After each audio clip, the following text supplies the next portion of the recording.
Let me be honest with you. If you're trying to become a virtual assistant in 2026 and you're feeling overwhelmed or you're feeling confused, it's not because you're incapable. You are very capable, but it's because nobody tells you what to focus on first, and you're a bit all over the place and you don't know what to start with. So in this video, I'm going to walk you through exactly how to actually start as a virtual assistant in 2026, step by step, without overthinking it, without overwhelming you with too much information, but step by step so that you can actually start as a virtual assistant in 2026. Okay, so let me get straight into the video. Step number one, pick one service you are very comfortable with. And by saying pick one service you're comfortable with, I mean the first thing you do when you want to start working with clients is picking something you're actually good at. And that something is what you will call a service, what you want to offer to those clients you want to work with. So look at yourself, reflect on yourself, the things you do at work or the things you have done before. Pick something you are comfortable doing and you know that you can deliver good results on, and start with that. It doesn't have to be too many, it doesn't have to be just one, but pick either one or two or three services you are comfortable with and start from there. It doesn't have to be something complicated. It can be something as simple as email management, email and inbox management. It could be social media management, it could be project management, calendar management, CRM support.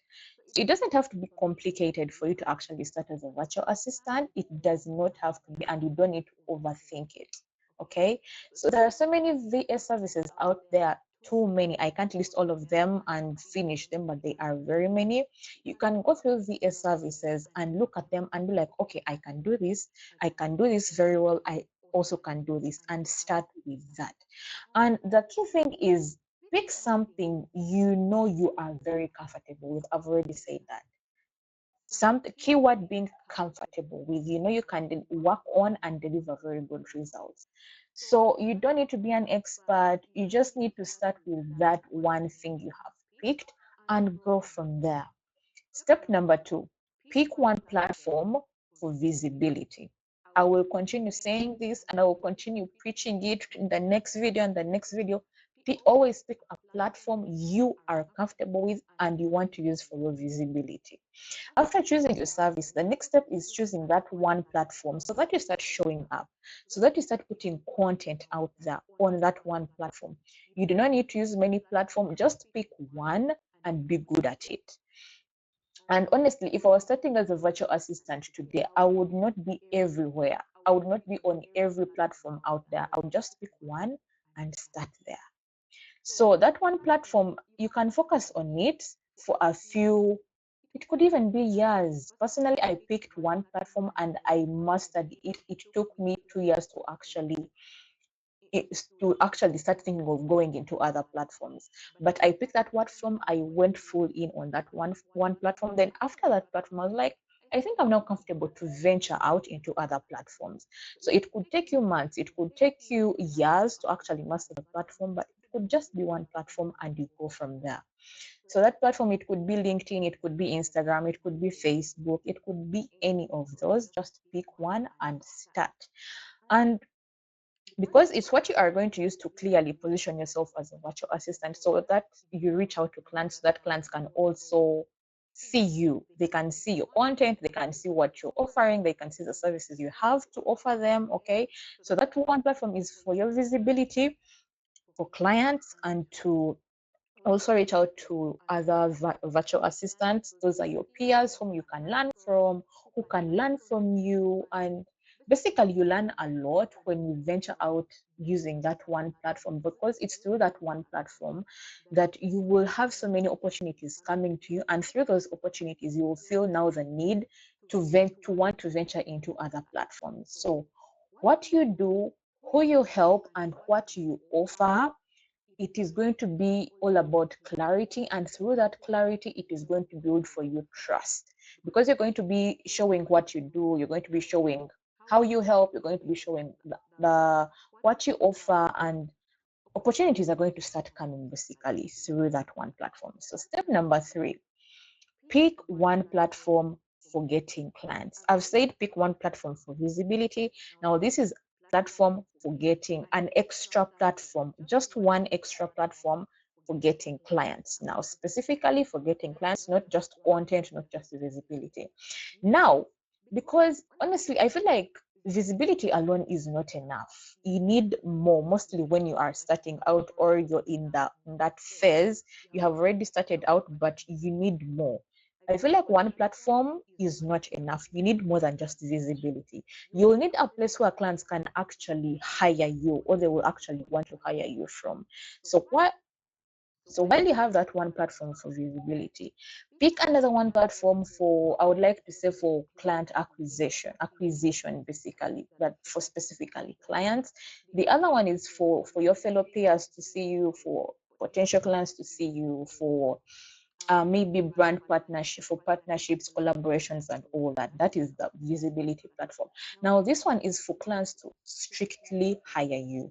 That is the extra platform. And the extra platform I am speaking, if you've picked Instagram or LinkedIn for your visibility platform, now pick an extra platform. It could be it could be Upwork, it could be Fiverr, it could be Indeed, it could be remotely, it could be basically a remote job platform, things like Upwork, things like Fiverr, things like freelancer.com, things like Indeed. Those are the job specific platforms that I'm talking about. Create a strong profile, price yourself very realistically so that whoever wants to hire you, they can see the prices you have, and they see if you're within the range that they want to hire. And make sure your profile aligns with the service that you picked in step one. Make sure as you create your profile on that job platform, it aligns perfectly with the services that you want to offer to those clients.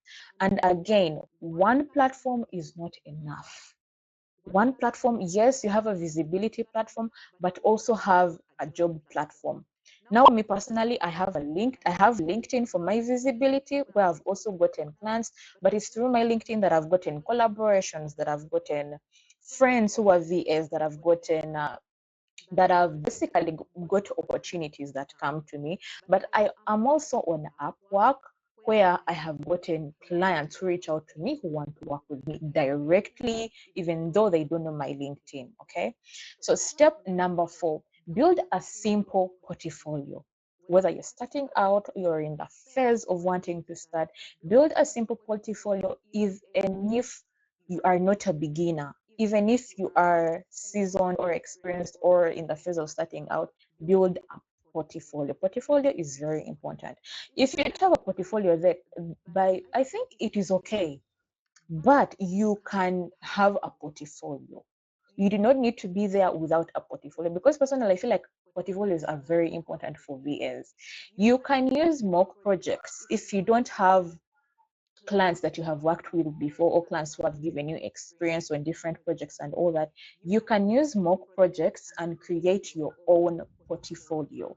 And by that I mean, because mock projects, I look at them as real life scenarios. You treat them like real client work. You basically think of a situation like a client asks you to help them with managing their inbox, and you use like your email inbox. You go into your email inbox, you arrange it, you tag it, you filter it, you remove, you unsubscribe from newsletters. You basically do the exact job of a VA, of what a VA would do, but you use your own email inbox, your own Gmail account, and you snapshot it, you screenshot it, you put it as your part of your portfolio.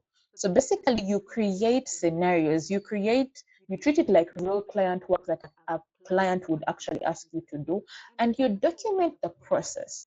Basically, it could be something like maybe a client wants you to help them with automation. You automate something, you go there are a lot of free plans for these automation platforms that we talk about. You create a free plan of a specific platform, and you document the process of you automating it, or you carrying out a task in that platform, and you document it and you put it part of your portfolio. That is what I call a mock project. You do not need a real client to actually have projects to show on your portfolio. You can create your own projects.